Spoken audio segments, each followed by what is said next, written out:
Well, good afternoon, everyone, and welcome to today's event. So, Decarbonising, are we ready to electrify everything? For those who don't know me, my name is Adam Kinest, Associate Director of Membership for CEDA here in WA. It is my pleasure to welcome you all to what will be an insightful and essential discussion on the future of decarbonisation in Western Australia. I'd like to respectfully acknowledge the traditional owners on the land on which we meet today, the Whadjuk people of the Noongar Nation. The Noongar people's cultural connection to Budja land is thousands of years old and connects everything across the vast landscape with meaning and purpose. Connection to country is the Noongar people's spiritual and physical care for the environment and for their places of significance. It is the belief that everything is connected: the past, the present, the people, the land, the sea, and all of its plants and animals. It is holistic and all-encompassing. I want to take this opportunity to thank today's sponsors, Advisian and Siemens. Without the ongoing support of our members, we would not be able to hold these critical discussions. I would also like to acknowledge the dignitaries who are here today in the room. The Honourable Bill Johnson, MLA, Minister for Mines, Petroleum, Energy, Corrective Services and Industrial Relations. The Honourable Bradley Pettitt, MLC, Member for South Metropolitan Region. Rebecca Tompkinson, CEO of Royal Flying Doctors Western Region and President of CEDA's WA Advisory Council. And Kirsten Rose, Executive Director, Future Industry Sector, CSIRO, and CEDA WA State Advisory Council member. This is also an excellent opportunity to thank those member organisations who are hosting corporate tables today. So you'll see their logos up on the screen, hopefully there. And if you look around the room, their logos are on the table. As the Associate Director of Membership at CEDA, it would be remiss of me to not take this opportunity to thank all of our members who are here today, and in particular our trustees. CEDA trustees are our main conduits to our member organisations, and we genuinely value your input, insights and feedback. In addition to convening essential conversations through our trustee program and bringing those insights into our research and broader program, we encourage our trustees and today's wider audience to take this conversation back to their organisations. I'd like to introduce the CEDA team here today from Western Australia. So we have Jill Duncan, Executive Events Coordinator here in the back of the room, who makes all these events come together, and Julia Tolge, who is the CEDA Learning Program Manager here in Western Australia. I've got a few bits of housekeeping, and then I promise I will get off the stage so we can get to our presentations and discussions. We encourage you all today to follow the conversation on social media, Twitter in particular, using the following CEDA using @CEDA_news and using the hashtag Decarbonise. You can also ask questions today and participate in the conversation through the Pigeonhole app. So to get to that, just on your phone, on the browser, head to ceda.pigeonhole.at. And the password for today's discussion is Decarbonise. You can ask questions via the app, vote and comment on other individuals' questions, and there will also be a roving mic. So if you do want to ask a question directly of the panel, please raise your hands. Someone will be around. Introduce yourself and your organisation, and we ask that you keep your questions direct and brief so everyone can participate. Lastly, if I could ask everyone to turn off their phones or turn their phones to silent. I believe it's a gold coin donation to the Royal Flying Doctors. And I'm pretty sure Rebecca will be at the door ready to receive your donation. So I suggest you turn your phone to silent. In a case of emergency, please look to a CEDA staff member or a venue staff member and follow the directions. So now I would like to invite today's facilitator, David Riley, Managing Consultant, Power and New Energy at Advisian, to the lectern. Thank you.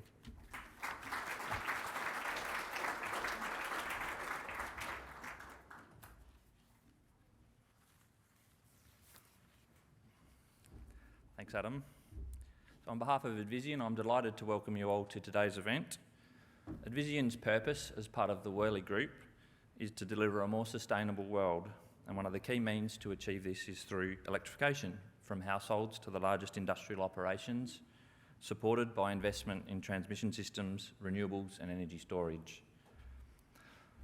In Western Australia, we are supporting major energy, chemicals and resources businesses in planning their decarbonisation projects and helping them capture significant growth opportunities arising from the energy transition. All of this work points to the need for electrification, and with the nature and scale of electrification planned in Western Australia, the potential is there for this region to be a world leader. We are delighted to see CEDA recognising the importance of electrification for the WA economy and pleased to support this event together with Siemens as sponsors. Personally, I've been involved with electrification projects ever since I started as a young engineer back in 2004. One of the first projects I worked on was a study into the feasibility of electrifying a major iron ore railway network in the Pilbara.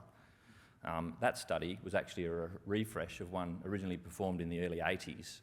So it's taken a long time and these ideas are not new, but as we can see from public commitments from major businesses, technology and the imperative to address climate change finally has us on the cusp of making the significant investments required to transform our economy to support a decarbonised future. We have 4 speakers today to address the question, are we ready? So without further ado, I'm pleased to introduce our first speaker, the Honourable Bill Johnson, Minister for Mines, Petroleum, Energy, Corrective Services and Industrial Relations. Please welcome Minister Johnson.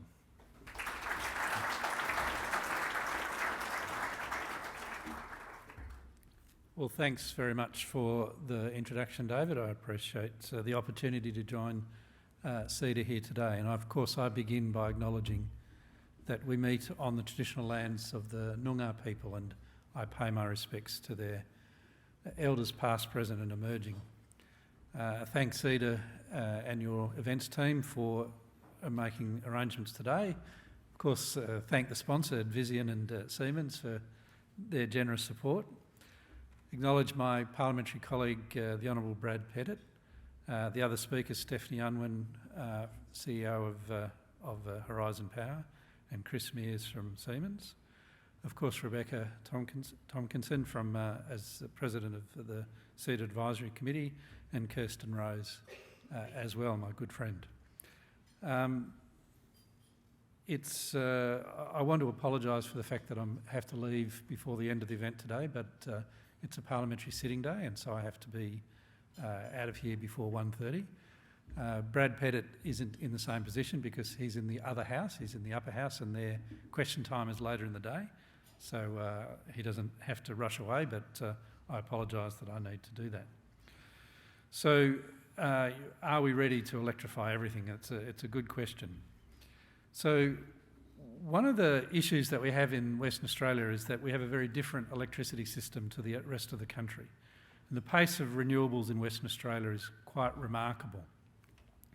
Rooftop solar is increasingly becoming important to us, and it's supporting large-scale renewables as well. Last year, more than 370 megawatts of residential and commercial rooftop solar capacity was installed, which added to the 300 megawatts that went on in 2020. So we now have over 1.9 gigawatts of rooftop solar in the Swiss, compared to the total coal generation capacity of just short of 1.6 gigawatts. On top of that, we have large renewable generation projects such as Yandon and Warradaji wind farms that have seen a 140% increase in large-scale renewable generation capacity as well. And we expect this to continue. We expect by 2030 that we'll have 50% of houses in Western Australia, in the Swiss, with rooftop solar.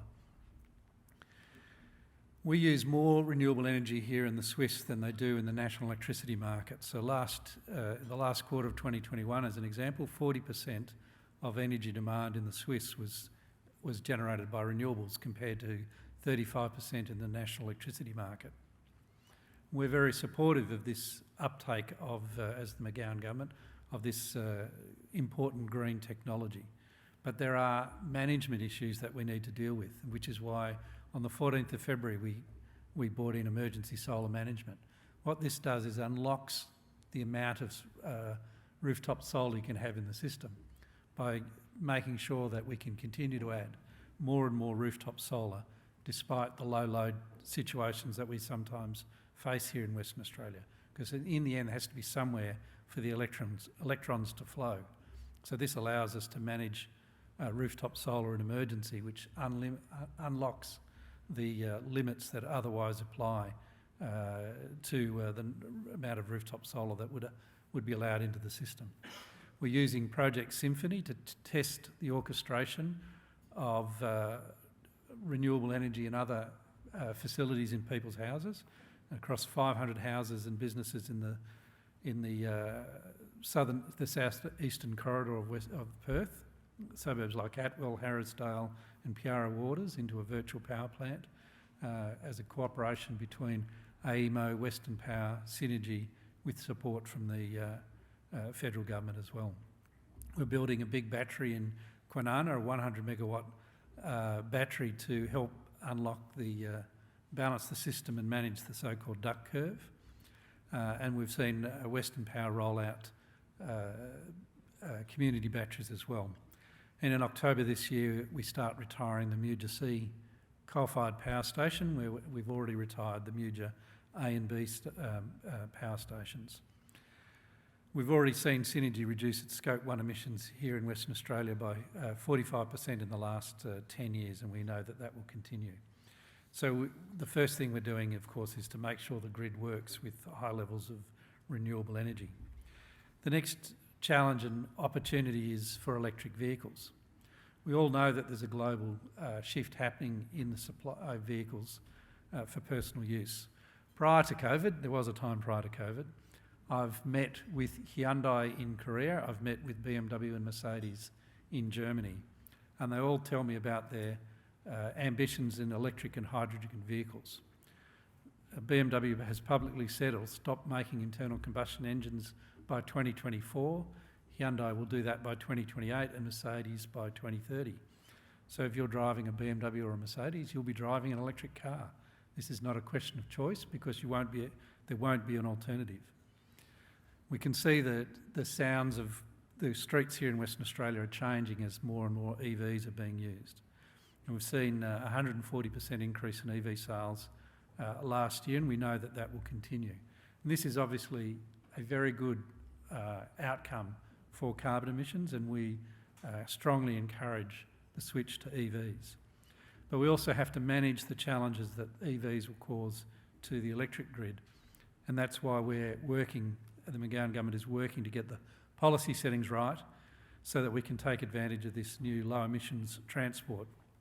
And of course, we're also rolling out Metronet, which is the single largest electrification of the transport system in Western Australia.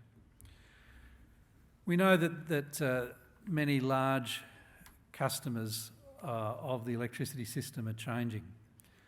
We have very large grid demand for industrial energy here in Western Australia, and we know that those companies are responding to the needs to electrify, to be part of the decarbonisation journey. Their customers are demanding them to head in that direction, and we've seen BHP promise that they'll have low carbon nickel to respond to world demand, and we know that there are many other companies, including some in this room, that are looking to do that as well. So the government's role is to make sure that the grid can and the electricity system can accommodate high levels of renewable energy. And we know that as existing contracts for existing energy supplies roll off, that those companies that support those existing generators are going to be looking for green energy.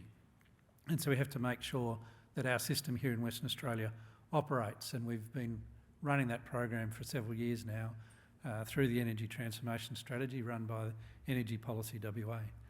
Unlike the national electricity market, which can interconnect with other states and balance supply and demand between the states, we're completely independent, and we have to make sure that our electricity system works on a gross basis, not on a net basis, and that is much more complicated. And so, we are ready with we've already delivered the first whole of system plan. which made sure we could see where we needed to invest on a no regrets basis, and also to see where we didn't have to invest.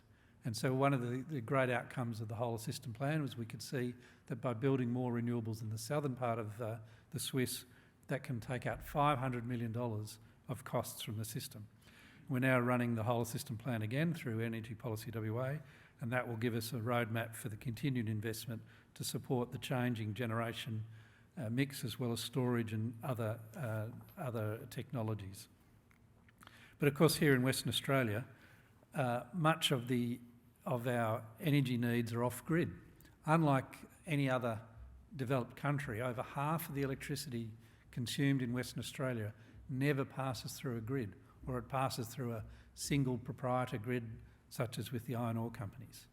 This is a big distinction for Western Australia compared to the rest of the country. But again, we can see the miners are already looking to green alternatives. And this is particularly important in the high-cost diesel environment. And of course, as for Australia, reducing the amount of imported diesel has an important financial and economic advantage, as well as rewarding us on reducing carbon emissions. Examples of this includes the Agnew gold mine, which can now achieve up to 85% instantaneous renewable power with their partners EDL, and Oz Minerals' West Musgrave copper and nickel proposal, which is aiming for up to 80% annual renewable usage in their project. But everywhere I go in the mining sector, it's the same. They're all looking to see how they can decarbonise. And the major iron ore companies all have very significant renewable energy ambitions that's going to see gigawatts of renewable energy in the Pilbara. It's quite possible, and I'll talk about energy exports in a moment, but if you think about it, if even only a few of the projects that are talked about for energy exports come to pass, when you add that to the large renewable energy investment in the iron ore sector, supported by other industries, we could have half of all renewables in Australia, in Western Australia, over the next few years. So we're working with industry to facilitate that, and the sectoral emission reduction strategy announced by Minister Sanderson in her role as Minister for the Environment and and Climate Action last year will provide a credible emissions reductions pathway for all the sectors in the economy to make sure that we can confront the challenges that we have. But there are also lots of opportunities in this. We supply about 22% of global LNG demand, and that sets us up very strongly as an existing strong partner for energy exports. And so now what we're trying to do is pivot that to see whether we can be a partner with those same customers in the hydrogen space. The McGowan government, we've allocated $90 million to support the establishment of a renewable energy industry in WA, and we've committed up to $117.5 million to attract match funding from the Commonwealth for renewable hydrogen hubs in the Pilbara and the Midwest. This is an important opportunity for us because all the customers, future customers for hydrogen are the existing customers for LNG. They are familiar with our reliability. They're familiar in working with us. They don't have to go somewhere new and involve themselves in new risks in choosing new partners. So we are the ideal partner for renewable hydrogen into Asia. And of course, every level we're trying to address the opportunities that hydrogen has, and I'm sure I'll talk about that again in the future. But I just point out the work that Horizon Power is doing to decarbonise the town of Denham, where they're using a hydrogen. Hydrogen is part of the process of the decarbonisation of that town. And of course, with the great work that Horizon's done in Onslow, we're becoming the most experienced place in the world to deal with high levels of renewables in grids. And that's a great opportunity for the export of ideas, and I'm sure that a consulting firm like Advisian wants to be part of that. And of course, the other part of the opportunities we know is the electrifying everything is the need for batteries. So we have all the minerals in the ground that is required to make a lithium-ion battery. Lithium-ion batteries are obviously the key for the electrifying everything. The good news is that demand for battery minerals is just going to increase. And I just make the point that there's more nickel in a lithium-ion battery than there is lithium, so there's plenty of opportunity outside lithium, not just inside lithium. And we're well placed to meet the global demand for battery and battery chemicals and critical minerals. We've got the resources, we've got a highly skilled workforce. Our state is already renowned for our strong and stable investment environment, and we have high levels of ESG demand. So people know that material from Western Australia meets all the needs of a modern customer. We're also actually very strong in downstream processing. It's not properly recognised how successful we've been in downstream processing in the battery industry space.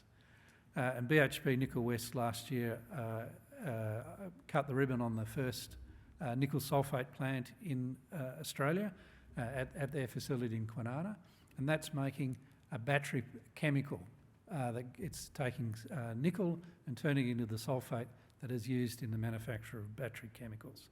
It's a really exciting achievement, and I congratulate them on that. And I know they have ambitions to continue to expand in that area. And I know that there are other companies involved in the nickel space that are looking to do the same.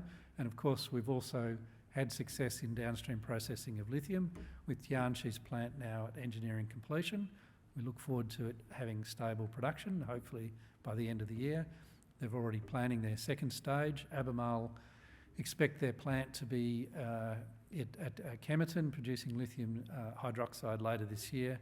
And we've seen a decision by Covalent Lithium, a joint venture between SQM of Chile and Wesfarmers, committing to build their plant in Kwinana. So that'll give us 3 major battery chemical operations producing lithium hydroxide for the battery industry, and that will put us as the second largest producer of lithium hydroxide in the world. And I know from my contact with other companies that there are many other people looking to do investments in downstream processing in that area. We also have a $13.5 million incentive package available for a global investor to move into the precursor chemical space. That is to take the nickel sulphate and other materials and produce a chemical that can be used in the manufacture of batteries. And we look forward to supporting the investment from an international player into that space. And of course, then you've got Ecograph, looking at graphite in Kwinana, Alcoa and FYI Resources looking at high purity alumina, and there's many others that are looking to go down the value chain in other materials as well to support the move into batteries. And I just note the Minerals Research Institute of Western Australia is the vehicle that the Government of Western Australia is supporting that research, which is a good pivot then to the, oops, looks like I pressed the one, onto green steel. We are we are the single largest source. Over half of iron ore comes from Western Australia. We are the key player in the iron ore industry globally, and it's incredibly profitable. If you think that at the moment the price is down to only $120 a tonne, and if the published figures of the 3 major iron ore producers say that their all-in costs are less than $20 a tonne to the coast, so you can see the margins that are available in the iron ore industry, and that supports Western Australia's strong economy. However, the global steel industry is over 7% of global greenhouse emissions, and so we know that there's got to be a decarbonisation pathway for the iron ore industry, and so we need to understand what the impact will be on us in doing that, and what are the opportunities for us in that decarbonisation journey. So what we've done is we've commissioned the Mineral Research Institute of Western Australia to do a study on what the opportunities are for us. What are the steps that we can take to have a continued presence in the green steel industry? What are the steps? How far down the value chain is it practical to do here in Western Australia? And who should be our partners in that process? And I acknowledge the fact that each of the major iron ore companies are also doing similar work. But it's exciting, it's a genuinely exciting opportunity, and I look forward to that work being complete. It's being conducted by GHD on behalf of the Minerals Research Institute, and we look forward to that being presented to us very soon. So, in conclusion, the McGowan government is actively working on the foundations that are necessary as we continue down our decarbonisation journey towards net zero by 2050. We're also working at the moment on plans to set an interim target for 2030, and we look forward to announcing what that looks like soon. But we don't want to just announce a target for 2030, we want to make sure that there's a genuine plan for Western Australia to meet those targets. We want to support the engine room of Australia's economy here in Western Australia to make sure that we can continue to be the driving force in Australia's economy, but at the same time taking the actions that are needed to decarbonise. Please feel free to keep in touch with me, and I really appreciate the opportunity to address you all today. Thank you all very much.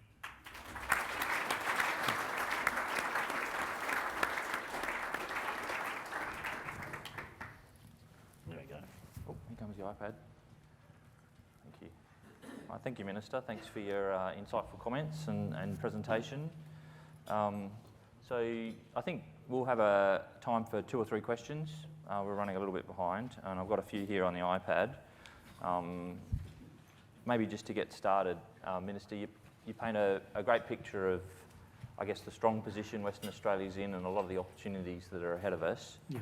And, you know, when we talk to our clients, things are moving faster and faster, and you know, electric vehicle uptake and industrial electrification is just going to happen very quickly, I think, you know, when it gets moving.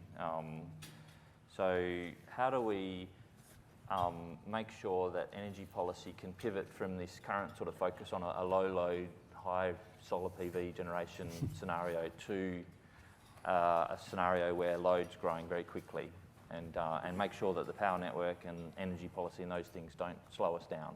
Mm-hmm. Well, of course, you know, it's a free market for energy, and people can make decisions that they want.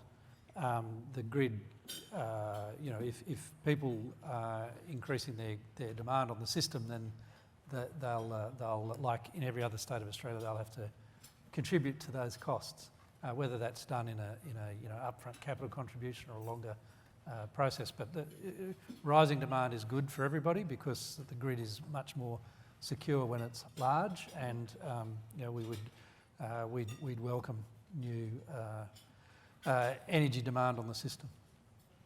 Okay, good. I've got a few questions here on electric vehicles and whether the government will look to encourage the uptake of electric vehicles along those lines. Well, yeah, I mean, the reality is that whether it's going to happen, so therefore we have to make sure that the system works. Yep. You know, Western Power has a thing called the Grid Transformation Engine, which they're trying to refine constantly to see where they need to invest to make sure the grid's going to work with high levels of electric vehicles. I always say I'm not worried about the first 1,000 vehicles, I'm very worried about the first 100,000. Yep. But you know, we'll continue to monitor what policies look like around the country and respond as necessary. Sure. Do you have a view on the current debate around the removal of the diesel fuel tax rebate? The fuel rebate is important to the mining industry, and if people want a carbon price, then we should have one. The reason that off-road vehicles don't pay the fuel excise is because they don't use the roads. So the fuel excise was introduced to pay for roads, and off-road vehicles by definition don't do that. Sure. Okay, I think we've got a question at the back. Sure, yeah, and with the objective to increase louder. the uptake. Sorry, Can you hear me? No? With the objective to increase the uptake of EVs, why do we not currently have an EV subsidy in place in WA? Yeah, that's a good question. I mean, look, everybody considers what policy options are available to them. the government will respond to a range of policy issues. So why do we not have an EV policy in place? Well, you know, you know, who knows what the future holds? Let me put it that way. What about now, though? Every other state apart Sorry, from us I can't hear has. you. Every other state apart from us has. Yeah. That's true. Yep. That'll probably do on that one. Any other questions on the floor? Everyone's eating lunch. That's good. So I think we see a lot of, organisations in sort of these industrial hubs like Kwinana, the Pilbara, looking to, they're sort of logical places to invest in, electrification and decarbonisation projects. Is there a role for government in, helping that collaboration and perhaps, through investment in shared user infrastructure and those types of things? Look, the government does invest in shared infrastructure, and we've got, the Western Power's worth billions of dollars, and that's a demonstration of the investment in shared infrastructure. But, the private sector has invested a lot more in infrastructure than us. So if you look at the Pilbara, that's many, many billions of dollars of investment.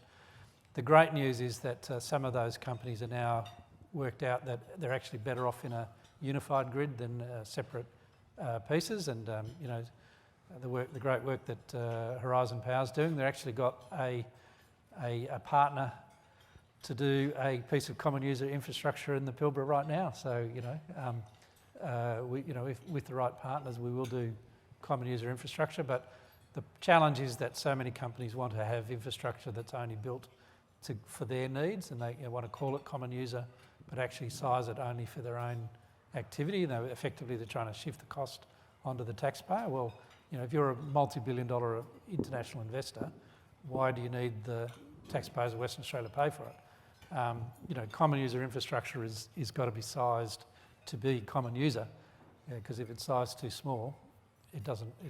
That's single-use infrastructure. And maybe along similar lines, that the energy policy and the facilitation of companies looking to connect to those, systems, be it power or water or things like that. So I mean, look, again, a lot of companies complain that there's facilities that somebody else hasn't paid for. That is actually not automatically in the interest of the state. We can't compete on the basis of subsidising investment, because that means that the project is not viable and won't work. So the project has to be able to wash its face. Once you can wash your face, then come and talk to us. But you can't ask us to pay for things that are fundamental to your project. We are examining options for funding of common user infrastructure, because obviously we understand the challenges of financing. But that's got to be done on a proper and open, transparent basis, because we're not going to transfer the taxpayers' money, because remember, the burden of taxes always falls on the lowest income earner. So we're not going to transfer money from low income earners to international investors and say, the reward is, that they make lots of profits for the next 30 years. It has to be a genuine partnership. And we do, let me make it clear, most sophisticated investors understand that. That's why the government actually is engaged with a whole range of investors about what they want to do, and we look forward to facilitating those outcomes. But it has to be done on a proper basis, because we're not just giving away the taxpayers' money. Sure. One more question, or is that enough? One more? Anyone got one? Well, I'll ask one more then. So maybe, given that investment in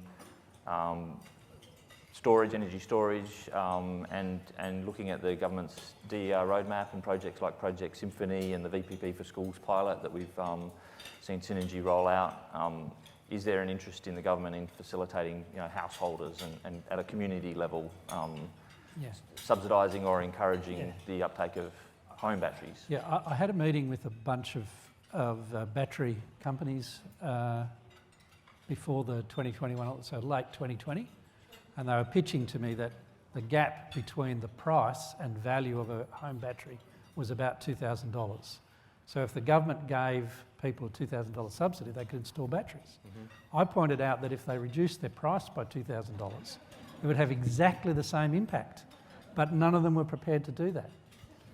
On the other hand, Western Power does look at its network and consider where there are challenges and where a non-network solution would be an advantage. And so they are looking at whether there's individual locations that it might be worth their while supporting private investment. But, you know, we got into a big mess with the rooftop solar because we provided subsidies that were not needed. You know, go back, you know, when I was State Secretary of the Labor Party in the lead up to the 2008 election, there was about 300 megawatts of rooftop solar, less than that, on the Swiss. And the cost of a solar installation was, you know, over $10,000. So of course you needed a subsidy at that time because it made sense. And the subsidy was, in fact, the election promise that we made was the subsidy was tied to the value of the equipment. So that meant as the equipment value fell, so did the subsidy. Unfortunately, the incoming government didn't read our policy and they implemented what they thought was our policy, which led to the feed-in tariff, which meant that people would be paid 47 cents for a unit of electricity that Synergy was then selling for minus $1. So that was never going to work. So you have to have a policy that functions, and that's how come we reformed the rooftop solar subsidies so that now they're much more market-based. And so you get paid more if you feed in the evening and less if you feed in during the day, because that encourages a good outcome. But you know what? You know what the best use of your rooftop solar is to use it in your home. Don't sell it to Synergy for 3 cents a unit. Use it and don't pay Synergy for 30 cents for electricity. So we actually have to think about how people, you know, the best use of electricity and energy from householders is in the house. And so what we have to have is policies that encourage people to use their own energy, because that is the best outcome, because that reduces the demand everywhere, and it means they're getting the highest value out of their own investment, and that's good for them, and therefore it's good for me. Very good. Okay. Thank you very much, Minister. Cool. No worries. We'll be back after lunch.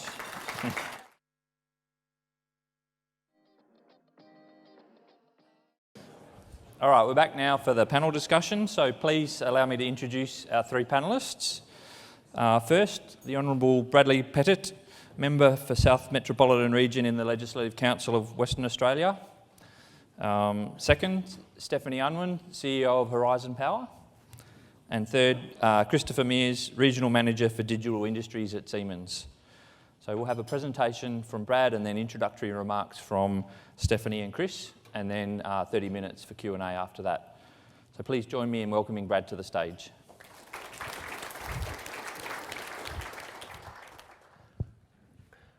Thank you. And can I start by thanking CEDA for hosting this? I think this is such an important topic and one that is extremely timely.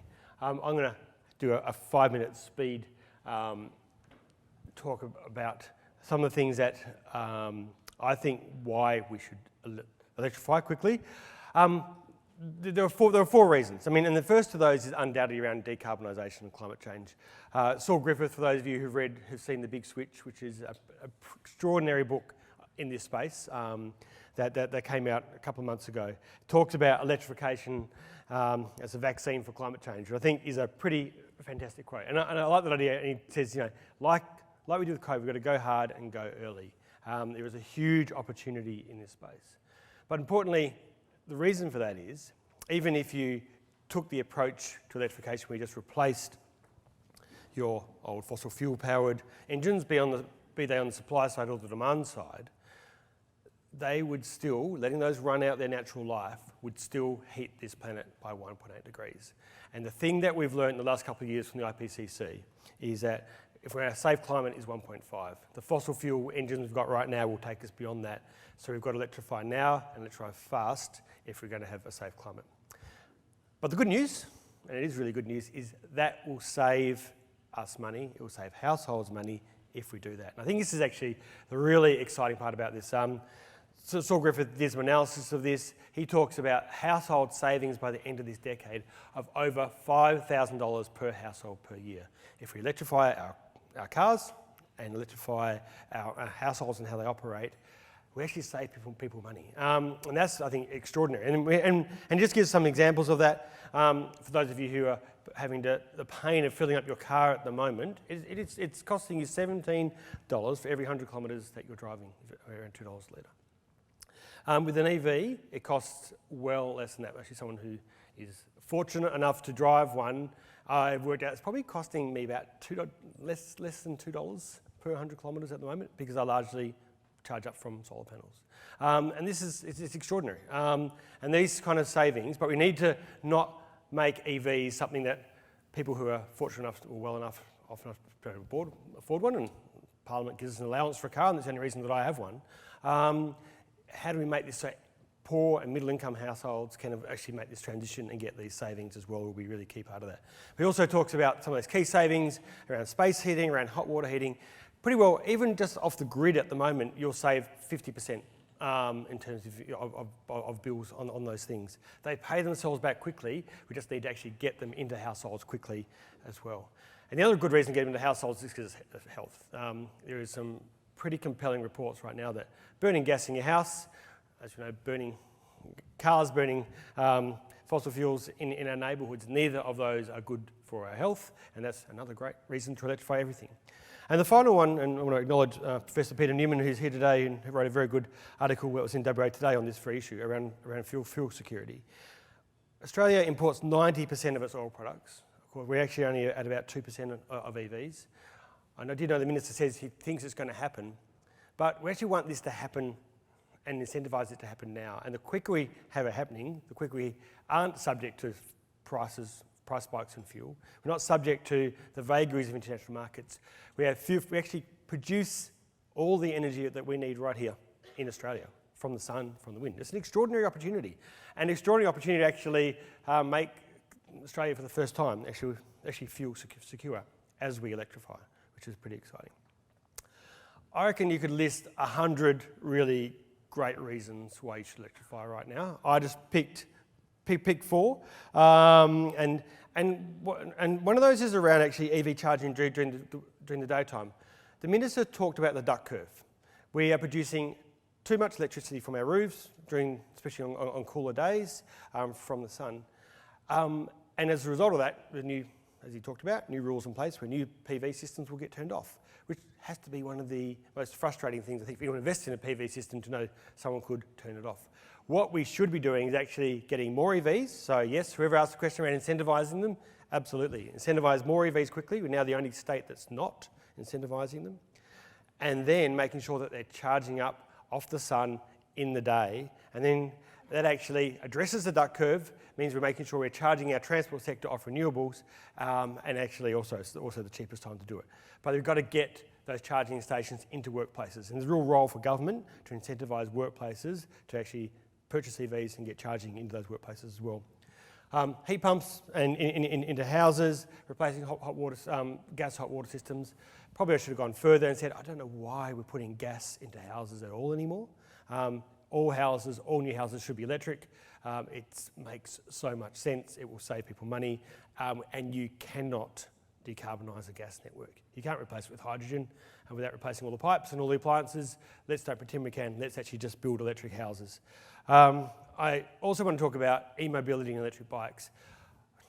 There's a real danger of electric cars that they'll be too popular and everyone will drive because it's extremely cheap to drive, and also now roads won't work really well. If we're serious about this, we're actually going to also have to make sure that we actually have good reasons for people to get out of cars, get healthy, get on, and e-mobility is extraordinary.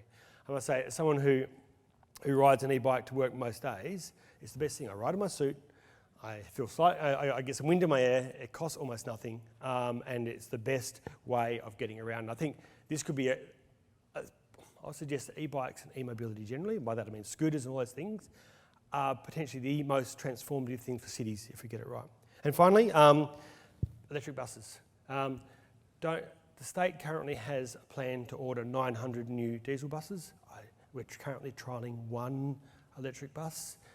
I think we need to flip that and actually make sure actually get on and actually put in a fleet of electric buses and do that quickly. The state spends something like, I think the number is about $40 million a year on diesel running those buses. There are savings to be made from this. We don't need to trial it. I think cities all over the world, Pettitt, Madrid, China, Sydney, all going towards electric buses. In fact, maybe go one step further. Trackless trams would be great. I'm sure Peter would agree with that as well. And that's actually, I think, how we electrify our cities and actually make both cities that are more livable, better in terms of carbon emissions, healthier, and ultimately ones that are cheaper as well. Thank you. I was meant to introduce Stephanie Unwin. Unwin, sorry. Stage, isn't it? Right, I've brought my phone up just so, not to take text messages inappropriately, but actually just to time myself, because this is one of my favourite topics, those of you that know me. I absolutely love this, and when I speak today, just cancel that, put the timer, stopwatch on, start, right. I've got a few different hats. So I am the CEO of Horizon Power, and it means that we play in a pretty interesting microgrid space, where a lot of the challenges that we've been talking about have already risen up to be solved.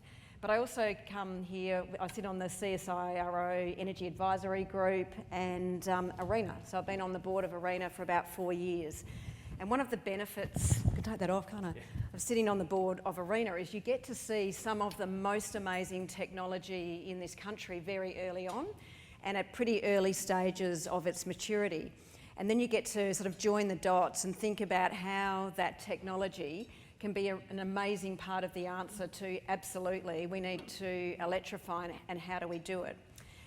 A lot has been said about the household, so I might actually just sort of redirect my thoughts, maybe sort of to higher up the food chain into the electricity system more generally. But I totally agree with the comments about EVs in that we've got this big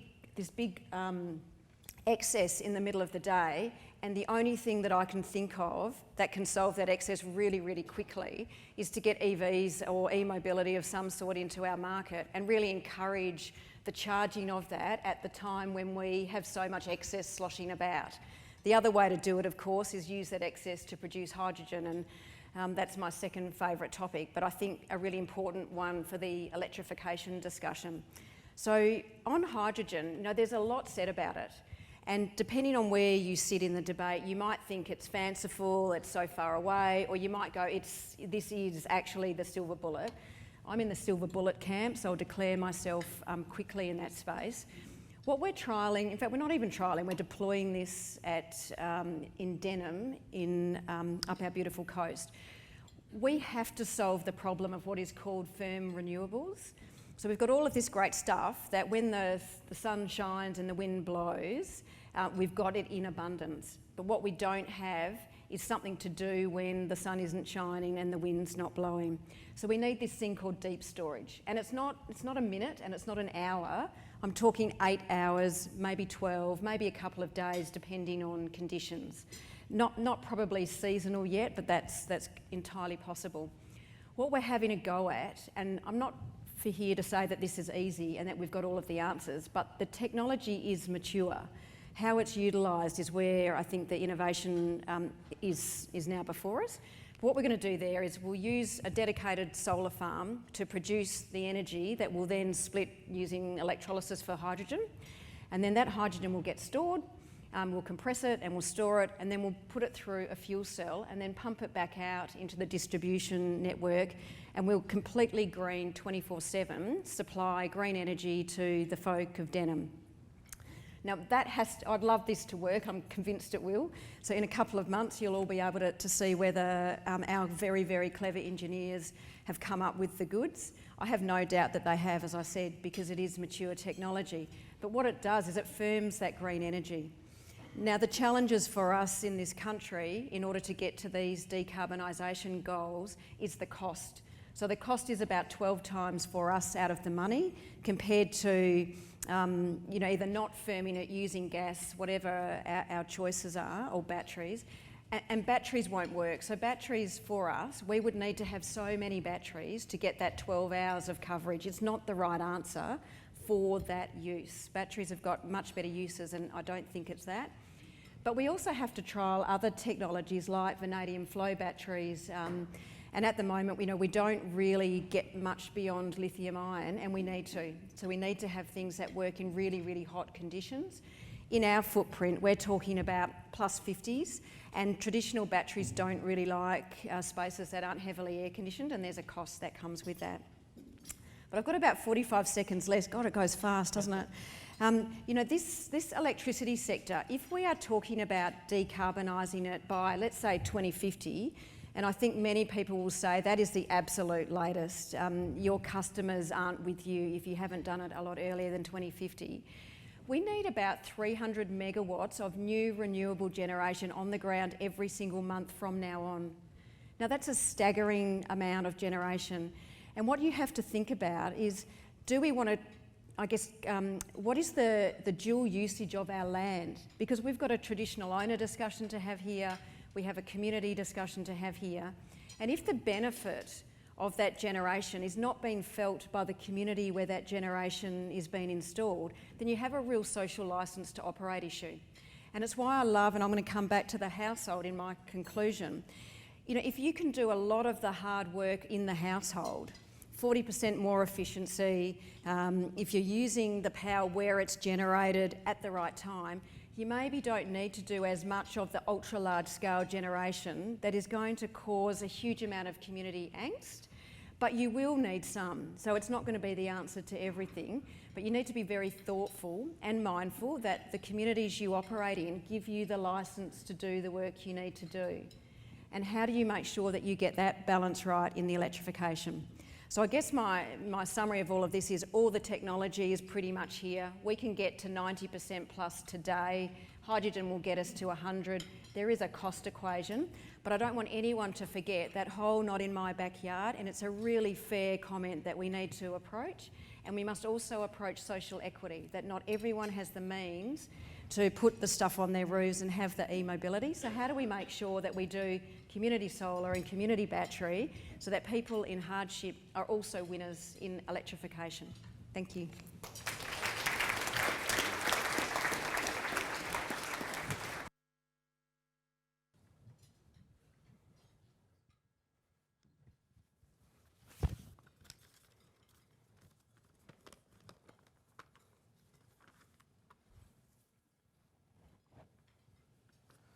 Thanks, Stephanie. I love the passion. Look, before I get started, I'd just like to acknowledge the traditional custodians of the land we're on today, the Whadjuk Noongar people. I'm going to let you in on a little secret. I'm not born and bred in Western Australia, but grew up in far north Queensland. As a young adult, I spent a lot of time in the Torres Strait building and maintaining critical infrastructure like hospitals and power stations, and I've seen firsthand just how important that mutual respect in cultures is. I'd just like to pay my respect to them and their cultures and the elders both past, present and emerging. Okay, so there's a huge amount of discussion all over the world around decarbonisation. We have countries, cities and companies just like Siemens setting net zero, carbon neutral and sustainability targets. We're agreed that we need to decarbonise for a sustainable future, but this is only the what. We need to be moving the conversation from the what to how, and this is going to require a much more holistic view than we've had in the past if we're going to achieve these targets. The International Energy Agency's Net Zero by 2050 report identifies over 400 technology milestones across multiple sectors. Clearly, a holistic view is needed to solve these challenges of reaching net zero and decarbonising, and technology will play a major role. This is why Siemens invests over $8 billion in R&D every year to develop new and leading technologies. The same IEA report identifies areas like energy efficiency, hydrogen, carbon capture, behavioural change, and ultimately electrification as the pillars of our transition to a sustainable future. Many technologies existing right now can get us well on our way. And then as new technologies and solutions get developed, we can also embrace these to accelerate our decarbonisation journey.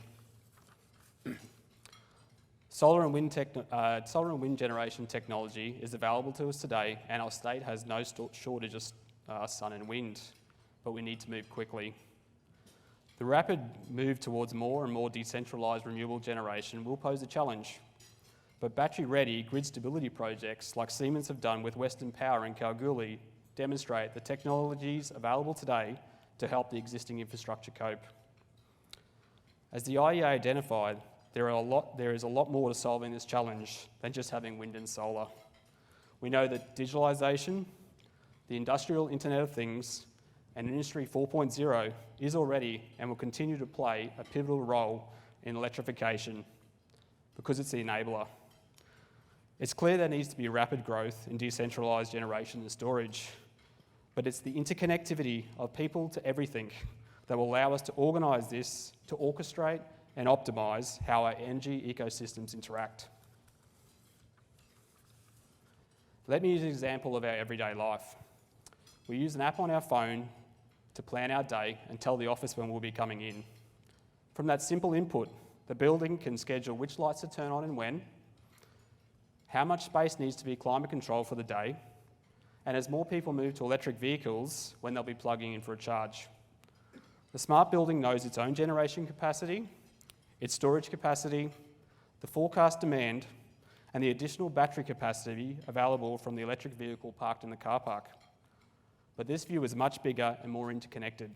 It's not just your building, but a network of buildings communicating with each other and the grid to share and optimise the resources, maximising existing infrastructure. At Siemens, we call this the Integrated Intelligent Infrastructure.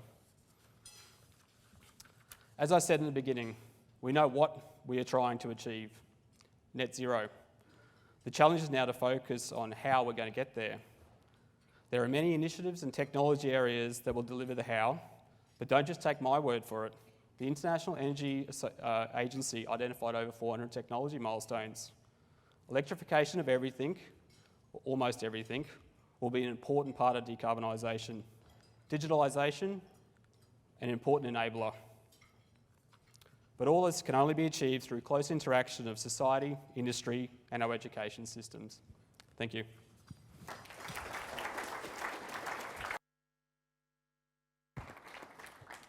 Right.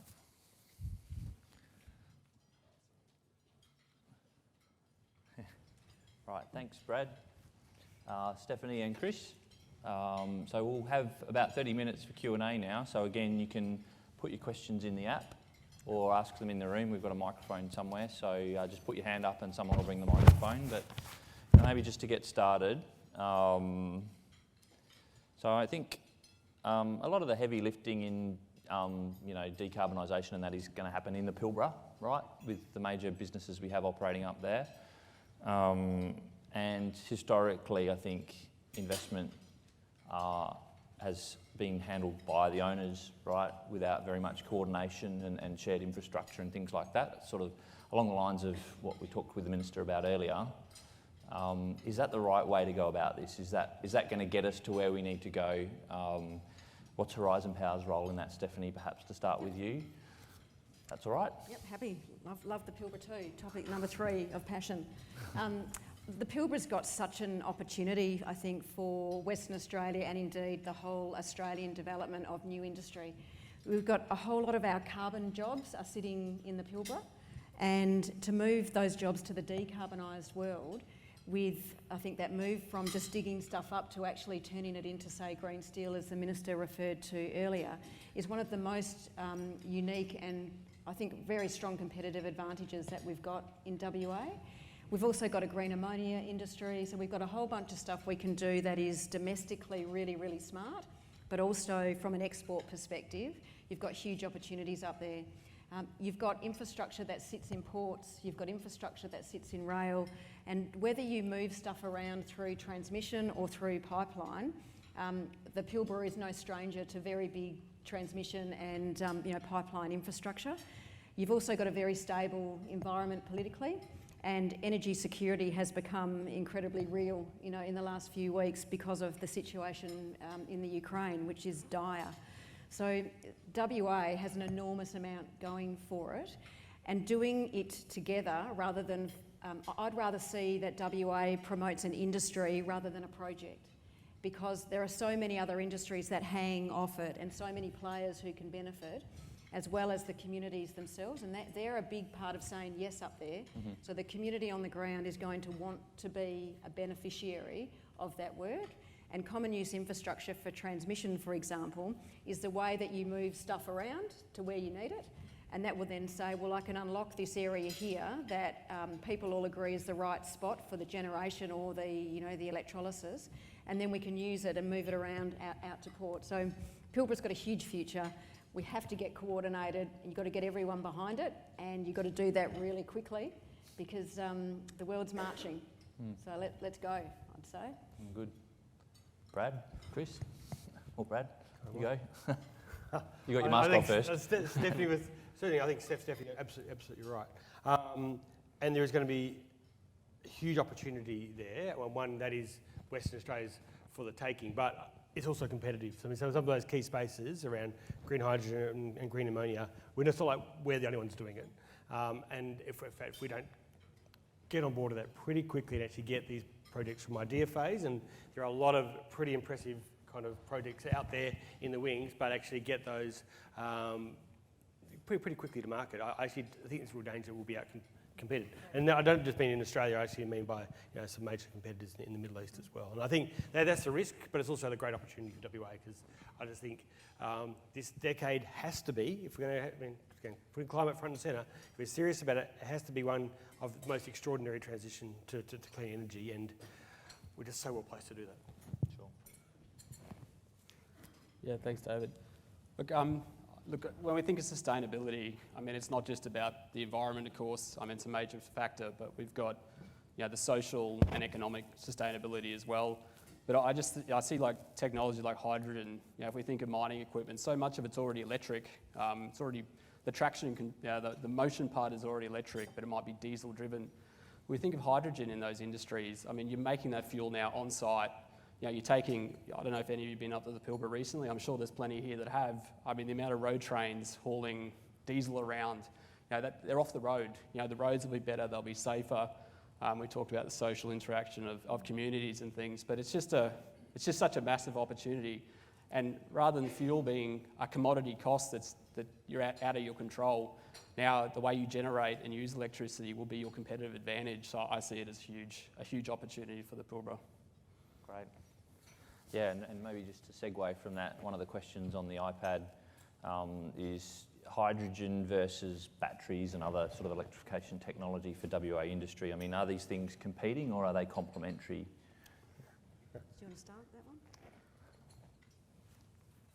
one? Look, this probably isn't my area of expertise, but look, what I can say is no, they're not competitive. I mean, we talked about batteries before. I mean, I think battery can be used as a very universal topic. You know, like it's snowy hydro is a battery. You know, lithium ions a battery. Talked about vanadium batteries. They all have their place. Hydrogen fuel cells or combustion. So I think there's not competitiveness for me at all. It's about the right technology fit for the right application. Yeah, I think you've said it perfectly, which is there are so many industries that are flourishing or about to flourish at the moment. I think there's room for all of them, and they do serve really different purposes depending on, you know, what your needs are. Hydrogen is a tremendous example for some. You know, lithium-ion batteries for others. It just sort of depends on, you know, what you're there to do. And I think we've got all of the ingredients in abundance. So we just got to get the settings really right really quickly, because we are a world competitor. And that means, you know, our single biggest issue to decarbonisation is execution risk, because we can't get the approvals lined up, the regulatory settings aligned quick enough, and that means that speed to market is against us. And absolutely agree with all that. The only thing I'd add to that is, obviously, direct electrification is so much more efficient than going to hydrogen. So in many ways, the general rule will be that you'll use hydrogen where you can't directly electrify. Yep. And there'll be key reasons for that. But ultimately, that's why we say electrify almost everything, because that's where you want to start, because it's just so much more efficient. Cool. No, great, thanks. So for all of you, I don't know what to do with this mask. I'll just leave it off, I think. So which decarbonisation option or technology are you most excited about for our state? Equally, do any options scare you or strike you as suboptimal for WA? Who's going first? One that we haven't talked about a lot that I find very exciting is actually the orchestration smarts. So something that we need for our systems to run well and to incorporate all the big things and the small things is actually the platform technology that enables them to speak the same language. So I describe it a bit like Google Translator, where you've got this little thing speaking French and this big thing speaking German, and you need them to talk to each other and to utilise them in the best possible way for the customer and the grid. We call that DERM, so it's like a distributed energy resource management system, and it looks at weather, looks at demand, looks at the generation sources that are available and tries to use them in the best possible way, preferring the customer first. I think that's like mind-blowing technology, and super, super clever people are trying to work out how to do that. That to me is awesome. And I say that because I've spoken a lot about hydrogen and other things and batteries, which I also love. Yeah, I think that one's a bit of a cracker. And then if you see me in the break, there's something else I love called thermal block technology, which has got, I think, could be a game changer in repurposing our coal-fired power stations to be battery soaks. But that's another conversation.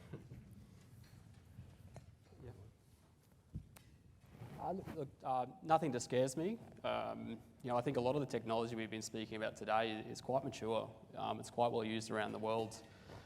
So yeah, but what I will say, I think when we talk about DERMs and those types of technology, which are quite close to my heart, I think that if we're talking about the German and the French, we do need, maybe it's the English in between, the universal language, and we need to drive that standard. So that activity of making the German speak to the Frenchman is not so hard. You need to and have those standards. So I think that's going to be really important to drive that, as if that needs to be policy or standards created to drive that is important. As you probably would have gathered from my presentation, I do think that the easiest, the lowest hanging fruit in this space is around electrification of our households. And I think industry's got some bigger challenges, but it certainly can, and actually is happening. But the household stuff, I guess, is just so relatively easy.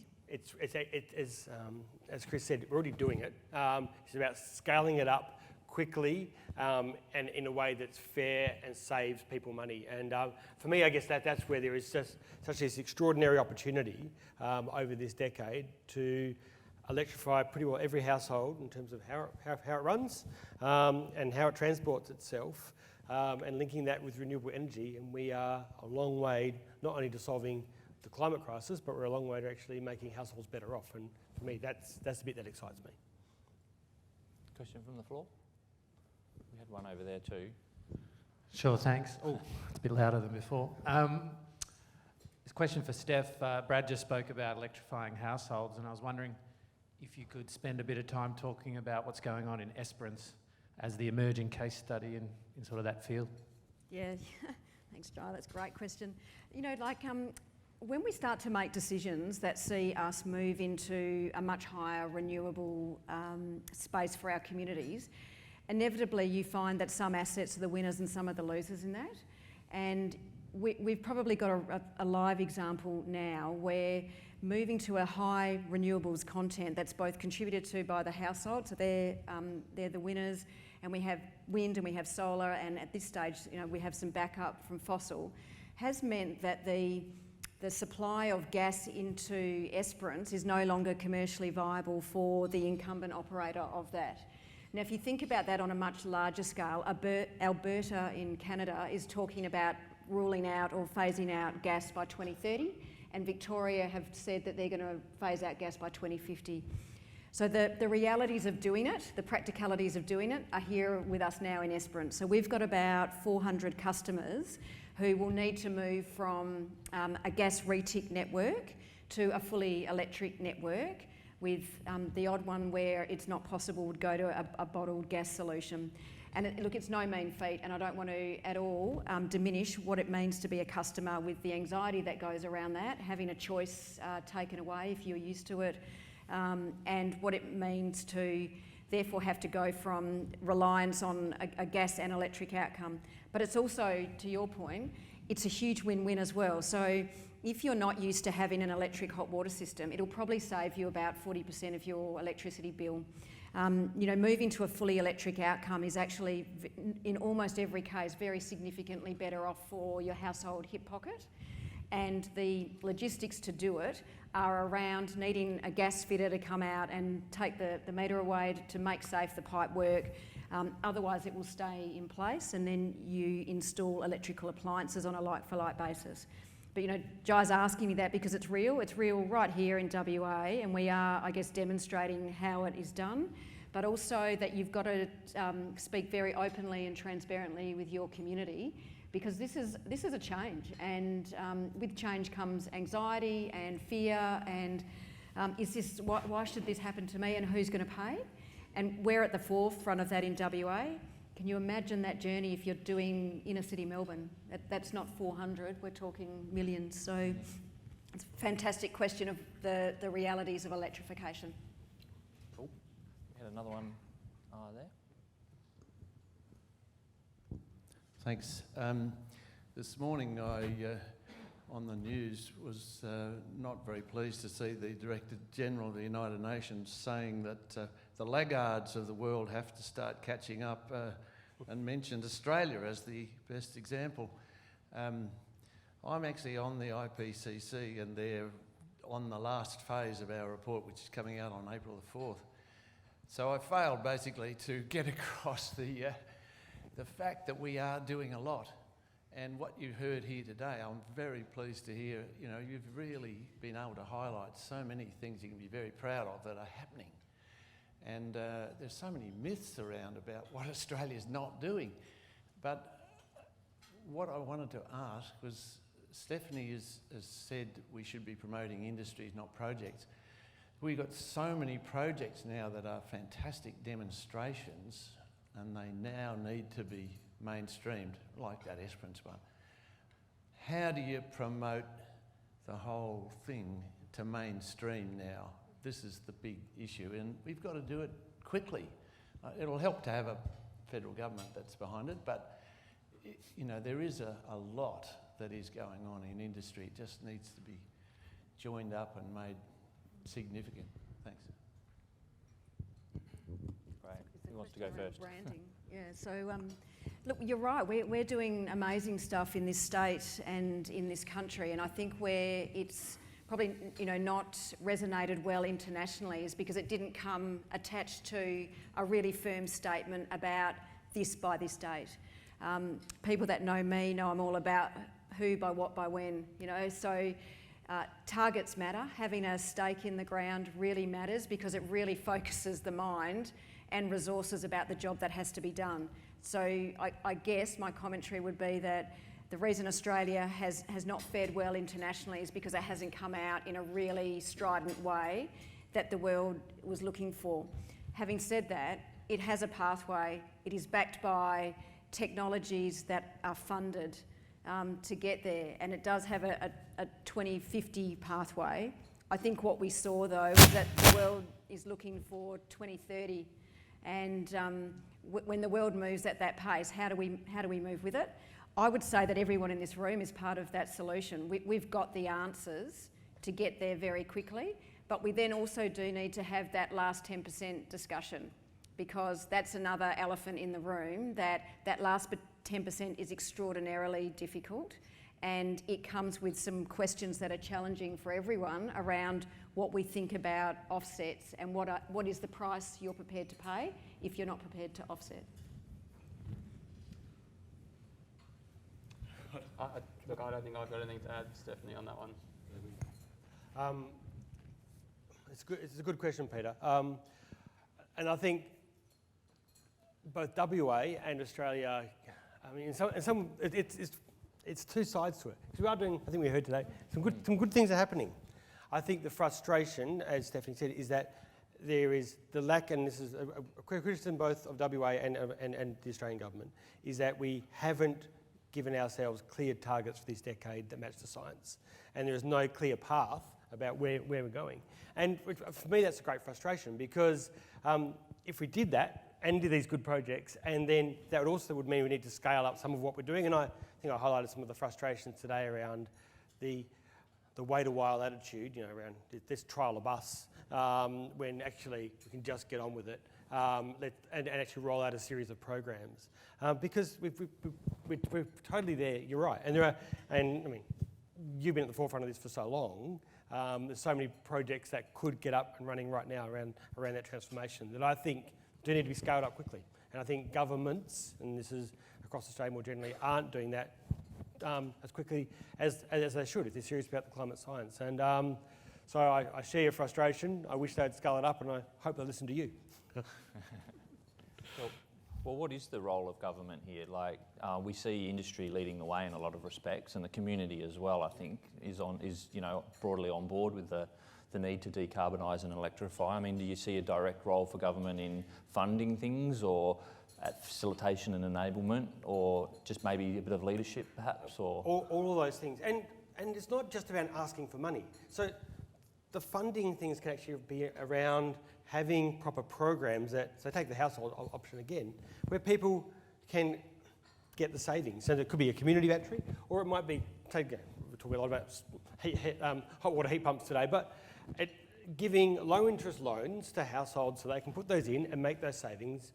That will pay itself back in 5 years, and they'll have another 10 or 15 years of savings that they will get themselves. And the governments who are doing this, for example, at the moment, the ACT government does that in terms of electric vehicles now. They'll give you a $15,000, it's either no or low interest loan, so that you can have that gap between your standard Hyundai and your electric Hyundai. And for me, that's the kind of smart stuff that government should be doing, actually helping the population get on and electrify.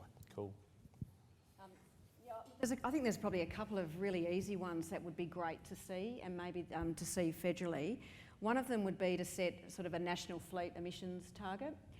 Sadly, Australia is about 15 years behind the world in terms of the specifications we have for fuel, and not setting an emissions for the fleet. It takes about 20 years to turn your fleet over. So every sort of combustion engine and diesel vehicle that we have that continues in our system beyond, say, 2030 will mean that we're not going to be able to decarbonise the transport sector in time based on their emissions. So I'd love to see some setting of a target in the fleet from a national perspective that would really drive that EV uptake. And if I had a second choice, if I was the Queen for a day of Australia, I'd have a really good go at buildings. So at the moment, commercial buildings pretty much self-regulate and almost held themselves to account about their ratings. And we just don't do anything like that in the domestic or residential building sector. And it's such an easy one. So to your comment earlier, Bradley, about having all houses just fully electrified, if you did that tomorrow, then you don't have to transition all of that housing stock for the future. And then you've got to then think about, what is the role of those transition fuels beyond. But I'd do those two things, and I think that would be a great thing to come out of the federal arena if that could occur. Great. Okay. I think we've got time for one last question, and perhaps on table one.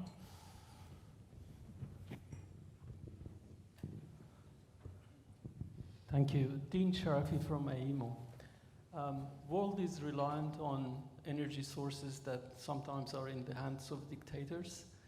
We've seen invasion of Ukraine by Russia. Do you think that this will speed up the energy transition here? And if this is the case, how it will be? Thank you. Got it? It's such a great question. Like I think I said earlier, energy security has become a very large looming topic in the last few weeks because of the dependence of a number of European nations on Russia.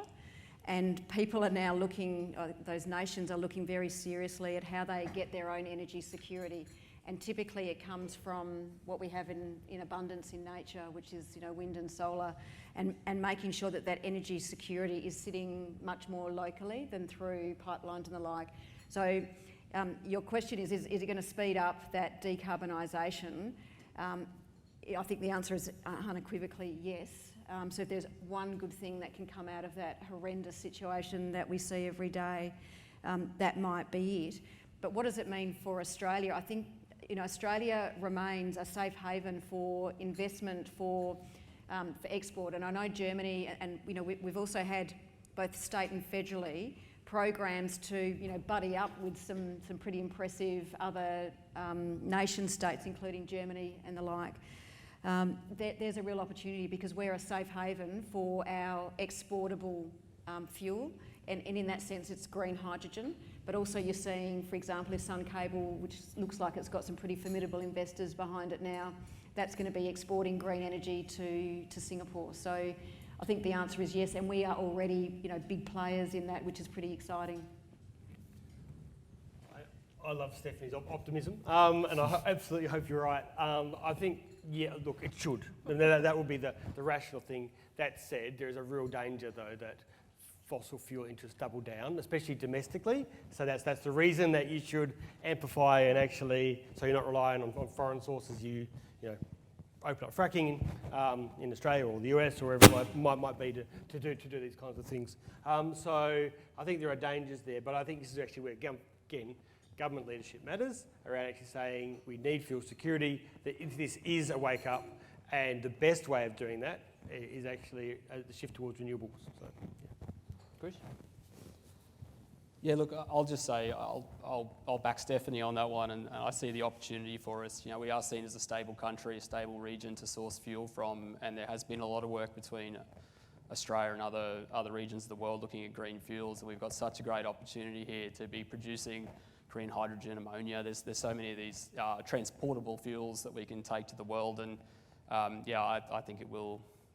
Personally, I feel it's definitely going to accelerate where we're at, and I think it's an exciting opportunity for the state and the country. Great. Well, thank you very much, everyone. That's all we have time for, so please thank the panellists.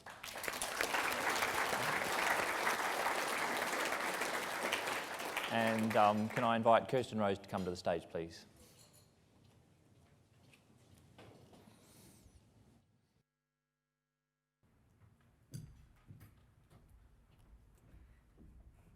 Thanks, everyone. Thanks, David.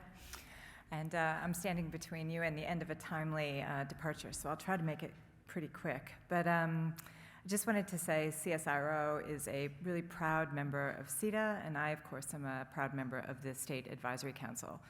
And credit to CEDA for today's conversation, which has been fantastic. And I would say that nowhere else in Australia do you have this quality of discourse or thought leadership. So very much thank you for the event, and thank you for joining us for it. I think I'm actually a terrible person to ask to do the vote of thanks for this event because I can talk about these things all day. As many of you know, it's an absolute favorite topic of mine, Stephanie as well, and I thought today's conversation was just brilliant. And one of the things I think was great was that we're not talking anymore about whether.